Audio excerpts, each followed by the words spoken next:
अस्सलाम वालेकुम दोस्तों, इन साइड पे मौज़ूद फ़खर में खुश आमदीद। वफाकी वज़ीर दाखिला राना सनाउल्लाह की ललकार से शेख रशीद अहमद का रंग फ़क हो गया। वो जो बड़े बड़े दावे करते थे आज वज़ाहतें देने पर आ गए, क्योंकि उनको साफ तौर पर बता दिया गया कि भाई ये रेड लाइन्स हैं, इन रेड लाइन्स को क्रॉस नहीं करना। राना सनाउल्लाह ने आज कहा, राना सनाउल्लाह ने बुनियादी तौर पर शेख रशीद अहमद साहब की तरफ से जो बात कही जा रही थी कि जनाब लॉन्ग मार्च बहुत ज़्यादा खूनी होगा, कुछ लोग ये सोच रहे हैं कि वो खुद को आग लगा दें, इस हुकूमत को हमने घर भेजने के लिए हर हरबा इस्तेमाल करना है, इस किस्म का उन्होंने ऑन रिकॉर्ड इस बात का उन्होंने बयान दिया। राना सनाउल्लाह ने आज इस पर जवाब दिया और जवाब भी फैसलाबाद को सोनूमार का उन्होंने जवाब दिया और उसके नतीजे में मैंने आपको बताया ना शेख रशीद का रंग फुक हो गया। राना सनाउल्लाह साहब ये ने कहा कि जनाब अगर किसी जगह से तुसी तीला भी तोड़िया ना तो तानू लग पता जाएगा। जो लोग मुझे जानते हैं वो अच्छे तरीके से इस बात को भी समझते हैं कि जो मैं कहता हूँ उस पर अमल करता हूँ। और अगर तुम लोगों ने लॉन्ग मार्च के हवाले से, लॉन्ग मार्च के पुरअमन होने के हवाले से कोई यकीन दहानी ना कराई तो मैंने तुम लोगों को घरों से भी नहीं निकलने देना। शेख रशीद अहमद की धमकी के जवाब में राना सनाउल्लाह की ललकार ने एक नई सूरत हाल पैदा करती है और ऐसा लगता है जैसे पाकिस्तान की सियासत में सियासी बड़कों का दौर एक मरतबा फिर वापस आ गया है। क्या सुल्तान रईस स्टाइल की बड़कें लग रही हैं, चाहे वो इमरान खान का जलसा हो, इमरान खान का पॉडकास्ट हो, शेख रशीद अहमद की मीडिया टॉक हो या राना सनाउल्लाह की ललकार हो, और उससे बढ़कर मरियम नवाज साहिबा का जलसा हो, जहां पर मरियम नवाज साहिबा ने इमरान खान साहब को उसी लबो लहजे में जवाब दिया जिस लबो लहजे में इमरान खान साहब दूसरों को मुखातब करते हैं। और ये जो सियासी गर्मा गर्मी है, इनफैक्ट यही सबसे बड़ी एक ऐसी सूरत हाल है जिस पर बहुत ज़्यादा तवज्जो देने की ज़रूरत है, क्योंकि इस किस्म की बातें भी सामने आ रही हैं। ख़ास तौर पर राना सनाउल्लाह साहब वज़ीर दाखिला, उनको ऐसे बयानात देने से बहुत ज़्यादा गुरेज करना चाहिए। उनका ये कहना है आज ही की मीडिया टॉक में गुफ्तगू करते हुए कि मैं बतौर जो है सदर मुस्लिम लीग नून पंजाब ये बात कहता हूँ कि अगर इमरान खान ने सियासी क़यादत के ख़िलाफ़ अपने लबो लहजे को दुरुस्त ना किया, अगर उसने अपने कारकुनों को उसी तरीके से तशद्दुद पर आमादा करने की कोशिश की तो इन बर्गरों को मौके पर जवाब दिया जाएगा और फिर हमें अपने कारकुनों को कहना पड़ेगा कि इनकी ठुकाई करें, क्योंकि इसके बगैर इन्होंने ठीक नहीं होना। ये जूतों के गाहक हैं और इनको जूते जब तक नहीं पड़ेंगे इन्होंने ठीक नहीं होना। और यकीनी तौर पर ये वो सूरत हाल है जो आगे बढ़कर बहुत ही कशीदा सूरत हाल को जन्म ले सकती है। इस सारी सूरत हाल पर आपके साथ बात करूंगा राना सनाउल्लाह साहब के आज की मीडिया टॉक पर और इस मीडिया टॉक के ऊपर शेख रशीद अहमद साहब के जवाब की। लेकिन उससे पहले बात करते हैं मरियम नवाज साहिबा की, क्योंकि मरियम नवाज साहिबा का कल फतेह जंग के जलसे को लेकर इस वक्त सोशल मीडिया पर बहुत ज़्यादा चहमगोइयाँ हो रही हैं। एक जानिब इस बात का, क्योंकि कल के दिन दो जलसे थे, एक इमरान खान साहब का जलसा था, एक मरियम साहिबा का जलसा था। एक मैच पड़ा हुआ सोशल मीडिया पर कि इमरान खान का जलसा अच्छा था या मरियम नवाज का अच्छा जलसा था, इमरान खान के जलसे में ज़्यादा लोग थे या मरियम नवाज के जलसे में लोग थे। ये मैच जो है इस वक्त, ये जो लोगों की हाज़िरी का जो मैच है, ये इनफैक्ट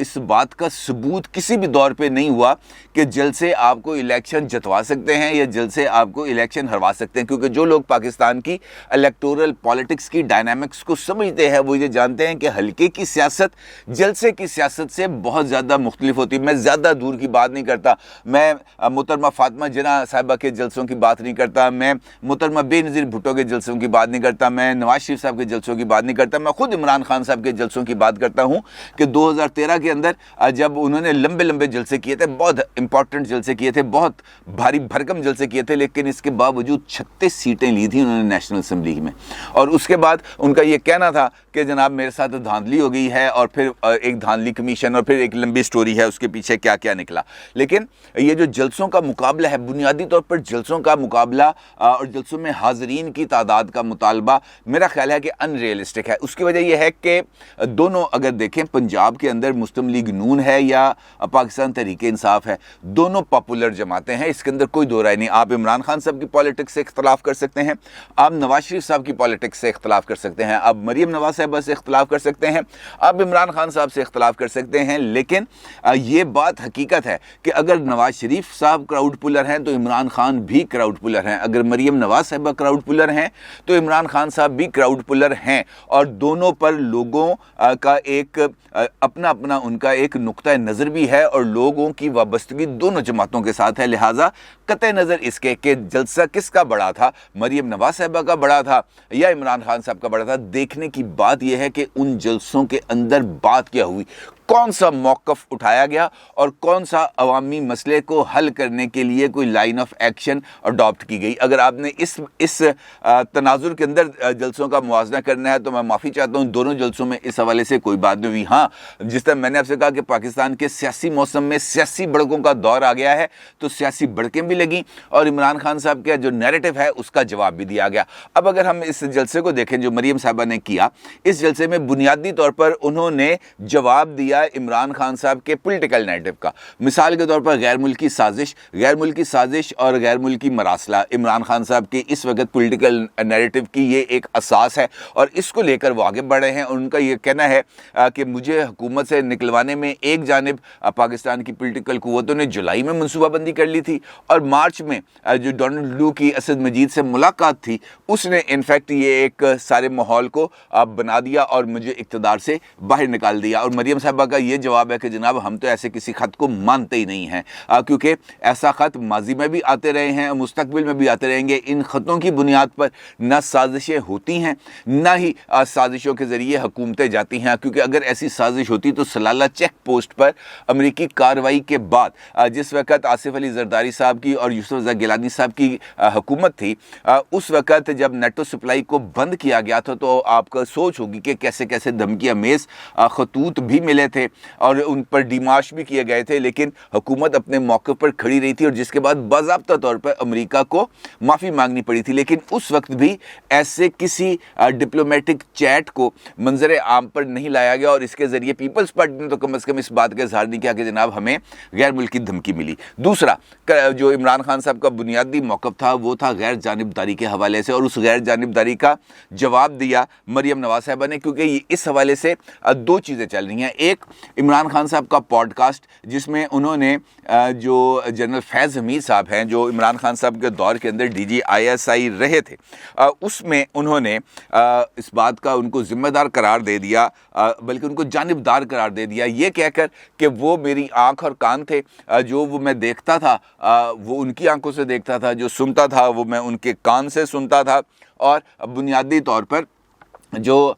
انٹیلیجنس کے ادارے ہیں وہ حکومت کی ہی یا ریاست کی ہی آنکھ اور کان ہوتے ہیں, وہ کسی فرد کی آنکھ اور کان نہیں ہوتے. پھر انہوں نے اس بات کا بھی اظہار کیا کہ وہ جو ٹائم تھا جب جنرل فیض صاحب موجود تھے وہ ٹائم میری حکومت کا بڑا اچھا تھا, میں نے بڑے سکون کے ساتھ گورنمنٹ کی. اور اس کے ساتھ ساتھ انہوں نے جنرل فیض حمید صاحب کو چیف آف آرمی سٹاف لگانے کے حوالے سے بھی بات کی کہ کسی جگہ پر یہ بات ہوئی کہ میں جنرل فیض صاحب کو چیف آف آرمی سٹاف لگانا چاہتا ہوں, اور اس بات کو لے کر میرے خلاف ایک محاذ تشکیل دیا گیا. مریم نواز صاحب نے اس کا بھی ان کو جواب دیا, بلکہ اپنی تقریر میں عمران خان صاحب کے اس نقطے کو پکڑ لیا. ان کا یہ کہنا تھا کہ آپ کی آنکھ اور کان نہیں تھے, وہ آپ کے ہاتھ تھے جو مخالفین کی گردنوں کو دبوچتے تھے, وہ آپ کی بیساکھیاں تھیں جن کے سہارے آپ کی حکومت کھڑی تھی, اور جس وقت آپ بے فیض ہو گئے حکومت آپ کی دھڑام سے گر گئی, کیونکہ آپ کے ٹانگوں میں آپ کی حکومت میں اتنی سخت نہیں تھی کہ وہ اپنا بوجھ خود اٹھا سکتی. اور مریم صاحبہ کا یہ جو نیریٹو ہے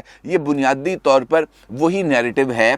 جو ماضی کے اندر لے کے وہ چلتی بھی رہی ہیں, اور اپوزیشن کی دیگر جماعتیں بھی کھلم کھلا اس بات کا اظہار کرتی تھیں کہ عمران خان صاحب کی حکومت بیساکھیوں کے سہارے کھڑی ہے, اور جس وقت یہ بیساکھیاں ختم ہوں گی عمران خان صاحب کی حکومت دھڑام سے گر جائے گی. مختلف ٹاک شوز میں مختلف لیڈرز کے بیان آن ریکارڈ ہے, بلکہ شاہد خاقان عباسی صاحب تو کئی مرتبہ اس بات کا اظہار کھلم کھلا کر چکے ہیں. جب ان سے پوچھا جاتا تھا کہ پیپلز پارٹی کہتی ہے آپ تحریک عدم اعتماد لے کر آئیں, تو آپ تحریک عدم اعتماد کیوں نہیں لے کے آتے, تو شاہد خاقان عباسی صاحب کا یہ جواب تھا, میں نے خود کئی مرتبہ یہ کوٹ بھی کیا اپنے اس انسائٹ کے پلیٹ فارم پہ. وہ یہ کہتے تھے کہ ایسے موقع پر تحریک عدم اعتماد لانے کا کیا فائدہ جب ایک ٹیلی فون کال آئے گا اور سب کچھ بکھر جائے گا. ہاں, ٹیلی فون کال آنا بند ہو جائیں تو پھر تحریک عدم اعتماد آ سکتی ہے, اور پھر سب نے دیکھا کہ ٹیلی فون کالز آنا بند ہوئیں تو اس کے بعد تحریک عدم اعتماد بھی آ گئی, اور پھر تحریک عدم اعتماد کامیاب بھی ہوگی. پھر معاملہ ہے پنجاب میں کرپشن کا. عمران خان صاحب یہ سمجھتے ہیں کہ پنجاب میں کرپشن نہیں ہوئی, اور سابق خاتون اول بشرا بی بی کی جو دست راز ہے فرح خان صاحبہ, وہ کسی بھی قسم کی کرپشن میں ملوث نہیں ہیں, اور ان کے خلاف انتقامی کارروائی کی جا رہی ہے تاکہ وہ بشرا بی بی اور عمران خان صاحب کو ٹارگٹ کیا جا سکے اور ان پر پریشرائز کیا جا سکے. تو عمران خان صاحب کا یہ کہنا ہے کہ جناب میں تو किसी भी मामले में प्रेशराइज नहीं होऊंगा। और साथ उन्होंने खुद मीडिया पर आकर इस बात का इजहार किया, उन्होंने फराह साहिबा को डिफेंड किया ये कहते हुए कि वो प्रॉपर्टी बिजनेस में हैं और प्रॉपर्टी बिजनेस के अंदर बहुत ज़्यादा ह्यूज प्रॉफिट्स हुए हैं गुज़िश्ता 3.5 साल में। और जो फराह साहिबा हैं उन्होंने भी प्रॉपर्टी के अंदर जो इन्वेस्टमेंट्स की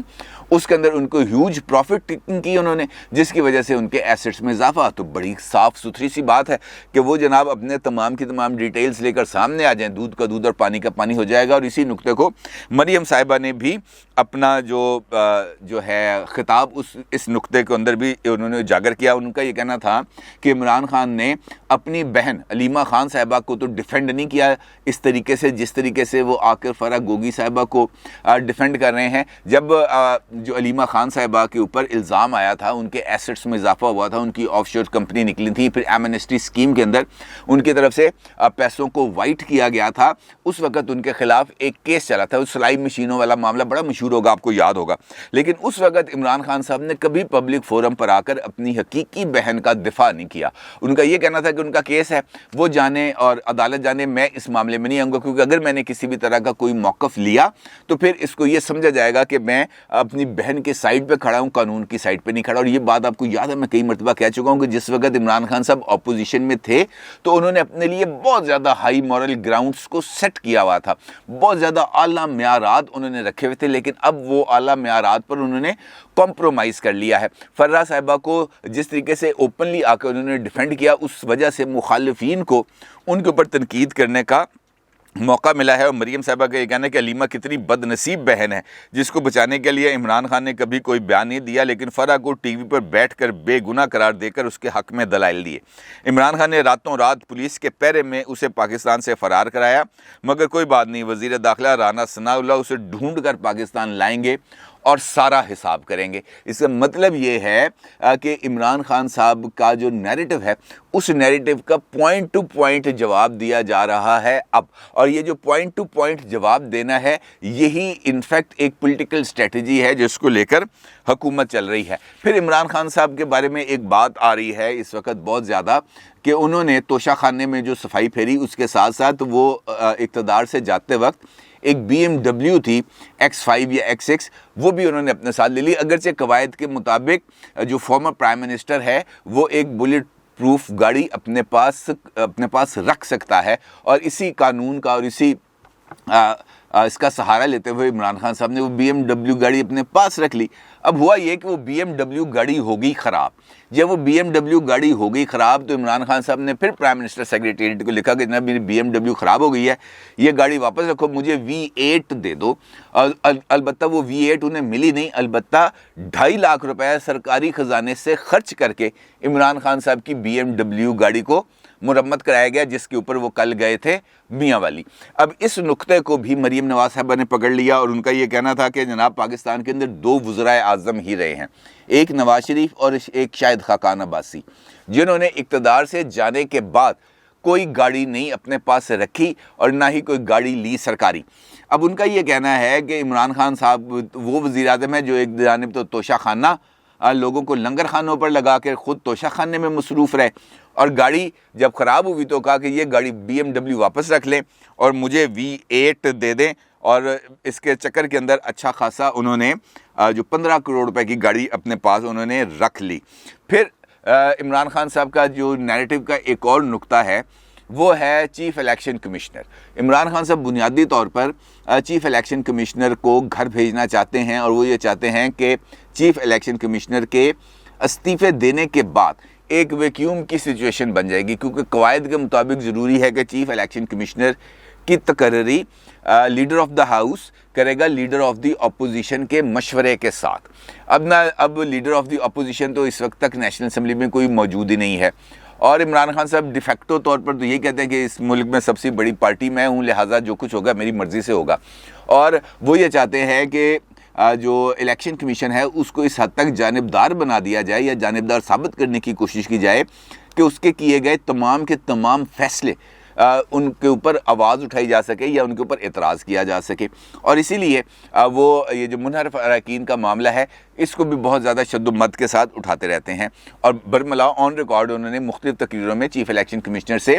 استعفے کا مطالبہ کیا۔ اب اس کا جواب بھی مریم صاحب نے دیا، انہوں نے کہا جی کوئی استعفیٰ نہیں آئے گا۔ چیف الیکشن کمشنر سکندر سلطان راجہ صاحب کسی قسم کا کوئی استعفیٰ نہیں دیں گے۔ عمران خان پر غیر ملکی کیس میں اربوں روپے کا غبن ثابت ہو چکا، اب جب اس کیس کا فیصلہ آنے والا ہے تو کیوں چیف الیکشن کمشنر سے استعفے کا مطالبہ کیا جا رہا ہے؟ Chief election commissioner Imran Khan نے خود لگایا، اب جب چوری پکڑی گئی تو استعفوں کا مطالبہ کیا جا رہا ہے۔ یعنی ایک طرف سے ایک جواب، دوسری طرف سے دوسرا جواب، ایک طرف سے ایک سوال، دوسری طرف سے دوسرا جواب، یعنی جو عمران خان صاحب کا سیاسی نیریٹو ہے اس کو اب سیاسی میدان میں جواب دیا جا رہا ہے، اور مسلم لیگ نون نے کم از کم اپنی جماعت کی حد تک تو اس بات کا فیصلہ کر لیا ہے کہ انہوں نے اب عمران خان کے لیے سیاسی میدان کو خالی نہیں چھوڑنا، اور یہ وجہ ہے کہ مریم صاحبہ اب اتر آئی ہیں سیاسی میدان میں۔ آج بشام میں بھی مسلم لیگ نون کا جلسہ ہے، اس میں شہباز شریف صاحب خطاب کریں گے، جبکہ عمران خان صاحب آج شام 7 بجے ورچوئل خطاب کریں گے اوورسیز پاکستانیز کے ساتھ۔ دیکھنا یہ کہ وہاں پر اب کون سی ڈیولپمنٹ ہوگی، لیکن لانگ مارچ کے معاملے کو لے کر اب سنجیدگی تھوڑی سی ڈیولپ ہونا شروع ہو گئی ہے۔ سنجیدگی اس وجہ سے ڈیولپ ہو رہی ہے کہ جس طرح کا لب و لہجہ استعمال کیا جا رہا ہے، چاہے حکومت ہے چاہے اپوزیشن ہے، ان کی طرف سے وہ لب و لہجہ یقینی طور پر ایسا ہے جو کسی بھی وقت ایک ناپسندیدہ صورتحال کو جنم دے سکتا ہے۔ مثال کے طور پر شیخ رشید اگر یہ کہتے ہیں کہ کچھ لوگ خود کو آگ لگانا چاہتے ہیں، یا وہ یہ کہتے ہیں کہ یہ جو لانگ مارچ ہے یہ خونی ہو سکتا ہے، تو اس کا مطلب یہ ہے کہ وہ یہ سمجھتے ہیں کہ لوگوں کے جذبات اس حد تک مشتعل ہیں کہ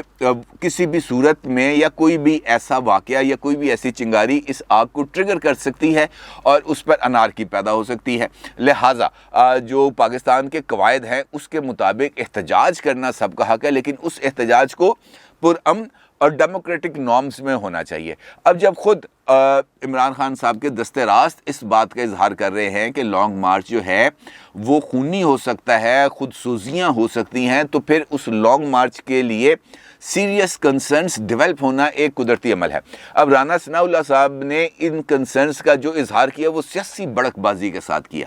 ان کا یہ کہنا ہے کہ جناب جو گھر سے نکلے نا، اس معاملے میں اس کو دیکھ لوں گا کہ کیسے گھر سے نکلتا ہے، اور اگر کسی نے تیلا بھی توڑا تو اس کو لگ پتہ جائے گا کہ ہوتا کیا ہے اس کے ساتھ۔ اب انہوں نے کہا جی یہ جب تک یہ اپنا بیان واپس نہیں لیتے، جب تک یہ اس بات کی یقین دہانی نہیں کراتے کہ لانگ مارچ پرامن ہوگا، اس وقت تک تو میں نے ان کو گھروں سے نکلنے نہیں دینا۔ اور اگر دیکھا جائے تو بطور وزیر داخلہ یہ ان کی ذمہ داری بھی ہے، لیکن اس پریس کانفرنس کے اندر جو اگلے جملے ہیں ان کے، میرے خیال میں اس پر ان کو خود غور کرنا چاہیے۔ ان کا یہ کہنا ہے کہ میں بطور صدر مسلم لیگ نون پنجاب کہہ رہا ہوں کہ اگر تم اس گھٹیا حرکت سے باز نہ آئے اور اگر تم مسلسل اپنے کارکنان کو دوسری سیاسی جماعتوں کے رہنماؤں کے خلاف بھڑکاتے رہے تو تمہیں بھی یہ بھگتنا پڑے گا۔ یہ سلسلہ جاری رہا تو ہمیں بھی اپنے کارکنان کو کہنا پڑے گا کہ جہاں تمہارے برگر اور یوتھیے اس قسم کی حرکت کریں وہیں ان کی مرمت کر دی جائے۔ اب یہ والی جو صورتحال ہے اور یہ والا جو بیان ہے جو وزیر داخلہ نے بطور صدر مسلم لیگ نون پنجاب نے دیا، یہ اسی صورتحال کی عکاسی کرتا ہے جس خدشے کا میں اظہار کر رہا ہوں کہ اگر یہ صورتحال اس طریقے سے آگے بڑھتی ہے تو حکم بدہن ایک امن و امان کی ایک ایسی صورتحال ڈیولپ ہو جائے گی جس کو کنٹرول میں رکھنا بہت ہی زیادہ مشکل ہو جائے گا۔ سیاسی بڑک بازی کریں، جتنی مرضی بڑک بازی کریں، اس میں کوئی پرابلم نہیں ہے، لیکن جیسے ہی آپ حالات کی ڈور کو اپنے ہاتھوں سے نکالتے ہیں، جب آپ اپنے کارکنان کو ایک دوسرے کے سامنے لا کے کھڑا کرتے ہیں تو ایسی صورت میں صرف نفرت ہی پیدا ہوتی ہے۔ اور کیا ہم واقعتاً اس وقت اس سچویشن میں ہیں اکنامکلی یا کسی اور بھی طریقے سے کہ ہم ایسی نفرتوں کو برداشت کر سکیں؟ میرا جواب تو اس میں نام ہے۔ آپ اپنے جواب سے ضرور آگاہ کیجیے گا، اپنی رائے کا ضرور ظاہر کیجیے گا۔ آپ کو بہت شکریہ۔ اللہ حافظ۔